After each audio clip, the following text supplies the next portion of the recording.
Chapter 3: The Morning After the Storm. Courage laid and slept on the kitchen floor all night. He was not looking forward to the following day either. He feared that Muriel would probably scold him for what happened, and that Noel will be there to rub it in his face and steal Muriel's favor. He tossed and turned restlessly all night, dreading what the next day would bring. Oh. Courage? Muriel shook him.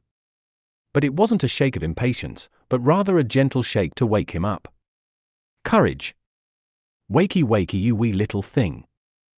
Courage slowly opened his eyes. He looked up to be greeted by the smell of French toast, a smiling Muriel, a clean kitchen, and no Noel.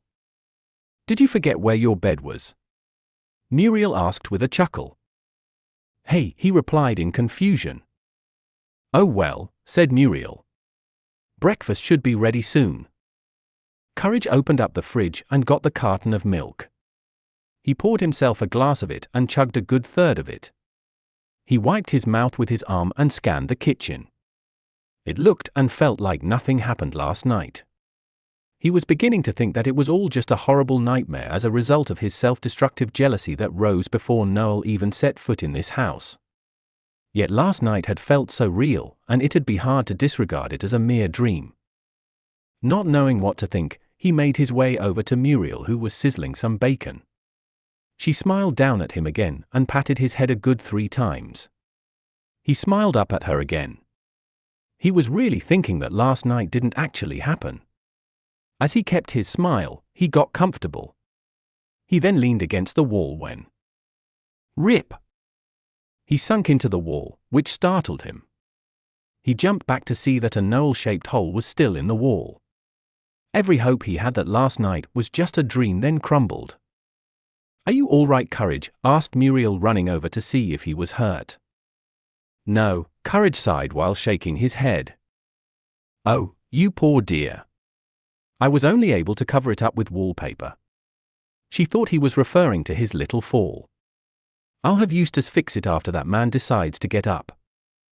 Courage, now melancholy, went over to the counter to pick up his glass of milk for another drink. In fact, she continued, your new, wee little friend has taken a liking to sleeping in late too. Her mentioning Noel made Courage choke on his gulp of milk. Just when things couldn't get any worse, Eustace entered the kitchen, already crankier than usual. Muriel, he said as if something was wrong.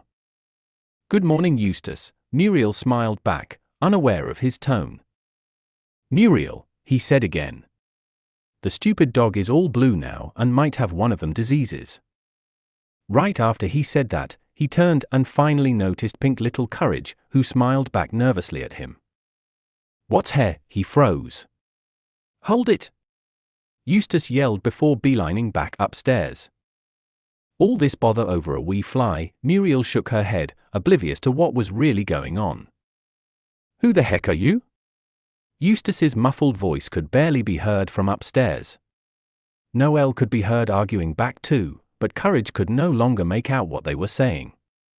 Muriel continued to hum peacefully and cook while the arguing upstairs grew louder. Then it fell silent. And before long, the kitchen door opened, and a very tired and very annoyed-looking Noel appeared. He could be heard griping about that mean old man.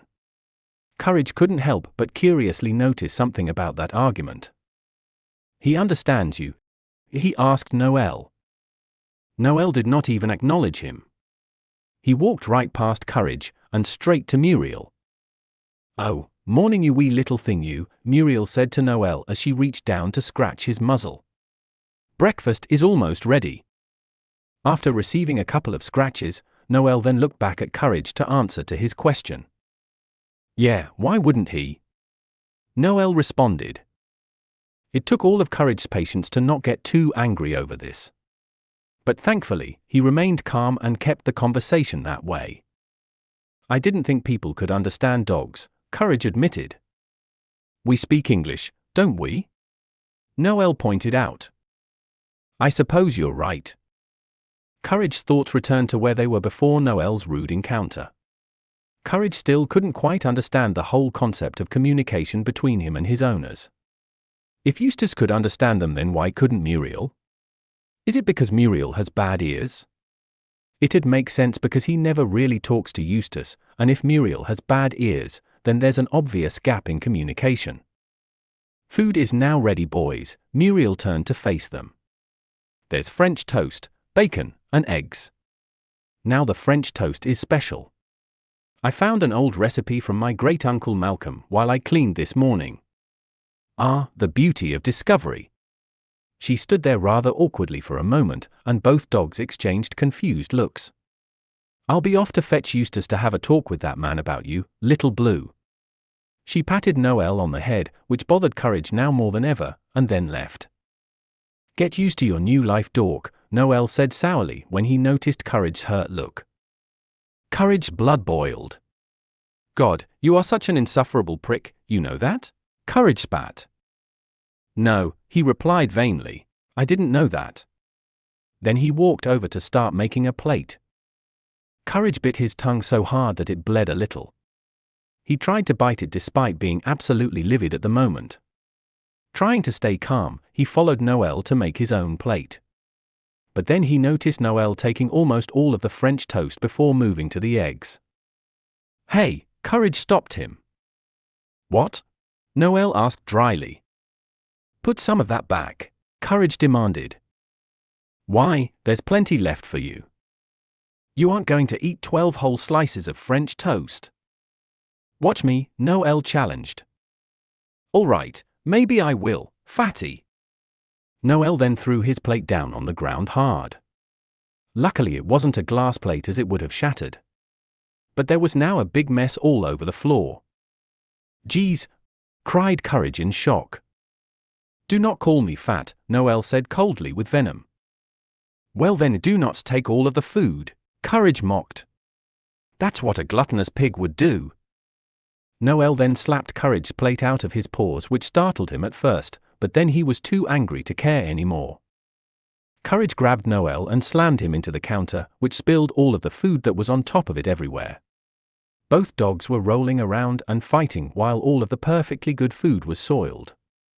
When both dogs were tired, they eventually stopped fighting and kinda came to their senses. But kitchen was now a totally wrecked nightmare. Both Muriel and Eustace walked in completely unprepared for what they were about to see. Apparently Muriel was barely able to win Eustace over into keeping Noel, but upon seeing this, that clearly faltered. They both gasped. You see, Muriel. Eustace pointed around the kitchen. This is exactly what I was talking about. You broke your back cleaning this room up after them last night, and they completely destroyed it again. Those stupid dogs were alone for less than 10 minutes, and they recreated the disaster from last night. Oh, Eustace, Muriel said calmly. It's only a wee mess. But there's nothing wee about any of this, Eustace screamed. It was already bad enough having one stupid dog, why must we have two? Eustace, dear, he isn't doing anyone any harm, so why does it matter? Muriel tried to reason. He is harming me, Eustace shouted. If these stupid dogs don't learn to stay out of trouble, they're both out of here. He stormed out of the room without another word. Oh my, Muriel sighed with a hand under her chin. A pit formed in Courage's stomach. Not only have they managed to create more work for Muriel, Eustace was determined to throw both of them out now. Courage did not want to be kicked out for something that wasn't really his fault. Surely Muriel wouldn't let Eustace do that to him. Muriel approached the two saddened dogs. Don't worry, my sweet little pooches, she assured them. Eustace is just a little cranky and doesn't know what he's saying. She bent down to pet their heads, making them both smile. I won't ever let him throw you all out. When she stopped, she went over to start cleaning up the mess and making more breakfast. Both dogs, still smiling, slowly turned to face each other. Then their smiles immediately turned into glares. Then they both suddenly sprung over to help Muriel the best each of them could. Courage was fetching the mop and broom, while Noel was fetching rags and sprays. Both of them were all over Muriel like flies trying to help her. Her routine smile faded and her humming stopped. Oh, my, she said, a little startled. Courage, who read her, backed away. but Noel was still over there all over her and would not back off.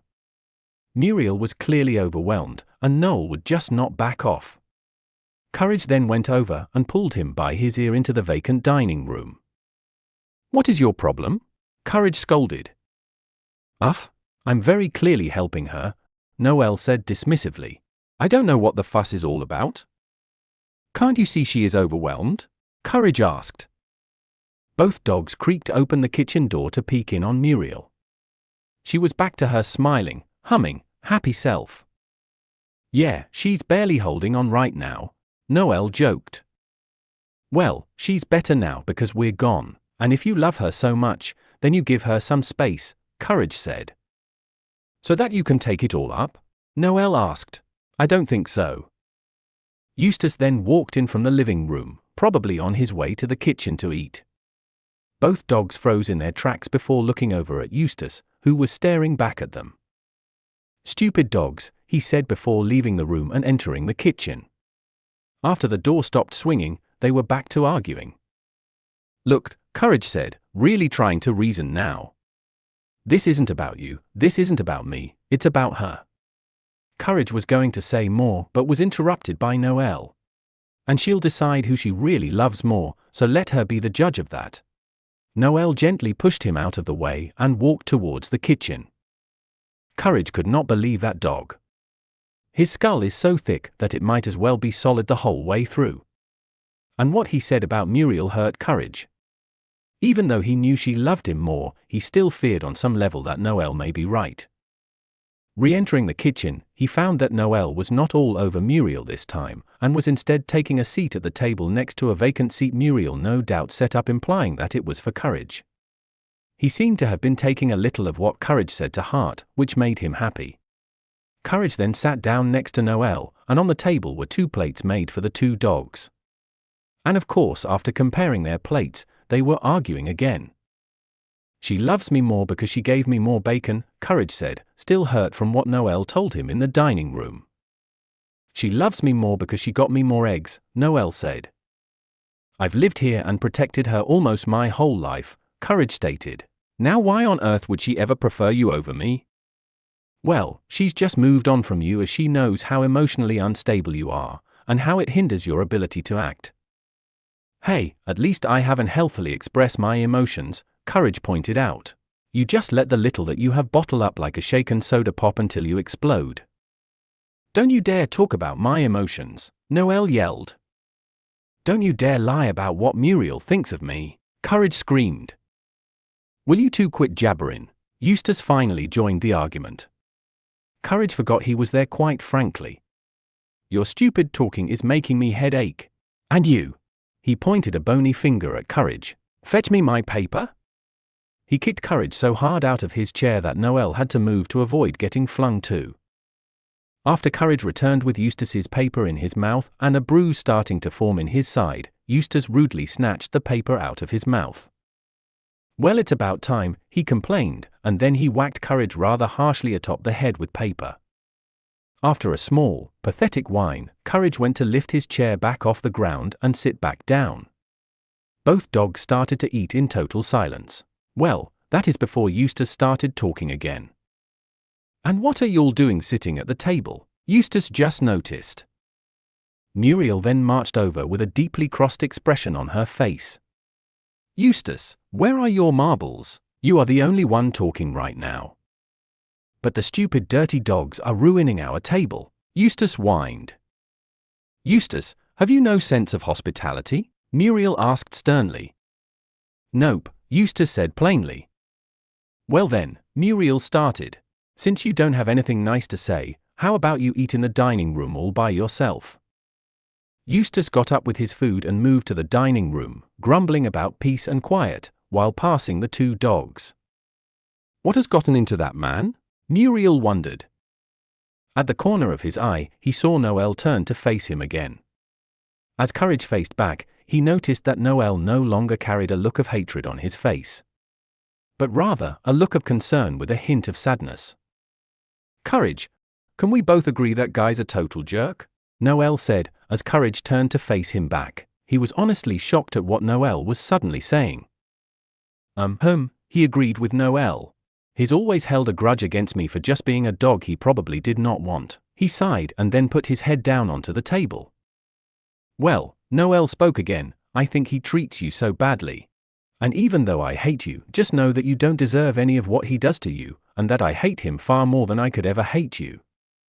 Courage felt a playful, tingling sensation within his soul after Noel spoke those words. He deeply resisted the urge to wag his tail and sat on it almost completely.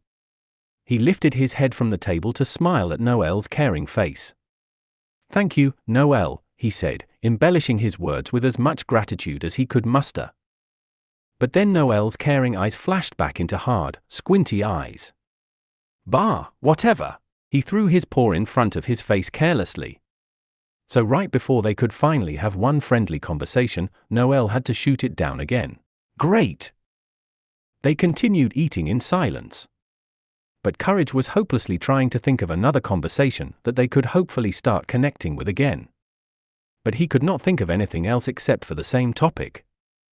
Do you know what it's like? Courage asked. What's like? Noel asked back, confused. What it's like to be hopelessly scared, and in the crosshairs of someone much bigger than you, who could seriously hurt or kill you. Courage confirmed. His words slipped out of him before he could even think about how inappropriate this was to ask anybody. Noel's mouth opened in horror and pain. I don't want to talk about it, he said silently with a small, hurt voice. So you do know? Courage involuntarily pressed. Oh my God, dog, why do you always have to bring out the sadness and hurt out of me? Why can't you just let me be? Noel nearly cried out. Courage, feeling terrible, then stared back down at his food and it was silent again. After a little longer, Noel asked Courage if he could pass him the syrup. When Courage handed him the syrup, he pretended to drop it, while actually doing so, right into Courage's food. My bad, Noel laughed sarcastically. Let me just, he kept smearing it more into Courage's food, pretending to be having a hard time picking it up. Courage, who's had enough of Noel's back and forth hostility, grabbed his plate of food and slammed it right into Noel's face. Oh, my God, dog. I seriously hate you right now, you have no idea, he calmly said from behind the plate stuck onto his head. Then Muriel came over. Oh my, she chuckled. Looks like you've made a mess, she told Noel, getting the plate off of his head. Oh yeah, Noel giggled. It was totally me. Then she looked down at Courage and asked if he was done too. Courage, trying to test his communication, spoke to Muriel using only words. I guess I am now, he said. Why, you're not making much sense to me, Courage, she admitted. Courage then tried communicating again with hand gestures and a nod, and that finally got her to understand. She took his plate and left. It kind of hurt him that Muriel wasn't able to understand his people-talking words. Feeling a little glum, he stood up to leave. Noel then tripped him, and he face-planted right onto the floor. It hurt more than Courage would have liked. Noel proceeded to laugh at him rather hard. Courage finally gave in to his emotions he's been holding back all day, and the tears started falling. He ran into the dining room away from Noel before he could see. Eustace was unfortunately still in there and was now laughing at him too. Stupid baby dog, Eustace teased him between laughs. Courage then ran out of the dining room and up the stairs. He ran into the attic, where he locked the door and jumped into the bed up there. He sobbed into the pillow and choked out every last cry he's ever held back. When did his life get so awful? Why is this all happening to him? And then he thought of Noel again with their friendly moment. Why does he always shoot those moments down? Then he always acts unnecessarily hostile towards me right after moments like those. And then Courage thought of Muriel. While it's clear that Muriel is very forgiving, he cannot communicate with her hardly at all, so there's no point in even trying anymore. He pulled onto his ears again and cried out his loneliness in the face of such misery. He yearned now for just someone to talk to that wasn't any of those three downstairs. And that's when he turned his head and saw Computer's monitor. End of chapter. Author note, congratulations, this was the last chapter that primarily takes place in the kitchen. This chapter and the next one were originally written to be one, but I decided to divide it because of length and purpose. Poor Courage is still struggling with Noelle. And because Eustace abused Courage right in front of Noelle, this gave Noelle an opportunity to be on Courage's side for once, before witching right back. Also, I'm happy to say, indicated by where I left this chapter, that the next chapter stars one of our old friends' computer, and we all get a much-needed break from Noelle.